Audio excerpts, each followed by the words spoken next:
आणखी एक महत्त्वाची बातमी, आशिष शेलार यांनी राज ठाकरेंवर टीका करताना मर्यादा ओलांडल्याचं संदीप देशपांडेंनी म्हटलंय। शेलारांचे समर्थक काय टीका करतात त्यामुळे मला फरक पडत नाही। शेलार यांचा हा विषय माझ्यापुरता संपला असल्याचं सुद्धा संदीप देशपांडेंनी म्हटलंय। त्याला पब्लिसिटी हवं म्हणून आशिषजींना असं बोलणं हे आम्ही सहन करणार नाही। आणि ज्या पद्धतीने बोलत होतो मुंबईमध्ये फिरून, अरे काय अवकात आहे त्यांना, दादरच्या बाहेर कोणी ओळखत नाही। दादरमध्ये इलेक्शन दोनदा पडलं, वरळीला पडलंय, त्याला मराठी माणसाच्या नावाने फक्त राजकारण केलं आणि सेटलमेंट करायचं एवढंच माहिती आहे। बघा तुम्ही दादरला विचारा लोकांना, सगळ्यांना माहिती आहे, सकाळी मुद्दा काढायचं, दुपारी एक प्रेस कॉन्फरन्स घ्यायची, संध्याकाळी जाऊन सेटलमेंट करायचं। सेटलमेंट बादशाह म्हणतात हे लोकांना।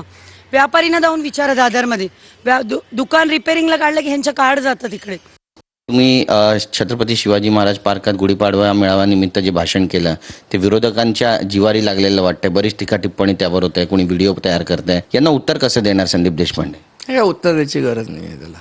कसं आहे, त्यांना ही गोष्ट लक्षात असली पाहिजे की ते जेव्हा वैयक्तिकरित्या राजसाहेबांवर बोलतात तेव्हा आम्हालाही दुःख होतं। पण आशिष शेलारांना एक संदेश या माध्यमातून क्लिअर कट की यापुढे त्यांनी बोलताना सावधगिरी बाळगावी, जे पद्धतीचं त्यांनी वक्तव्य केलं होतं भूतकाळात। म्हणणं आहे की तुम्ही एखाद्या पॉलिसीवर बोला ना, पॉलिसीला विरोध असणार, तुम्ही वैयक्तिक जर राजसाहेबांवर टीका केली तर त्याचे परिणाम असेच होऊ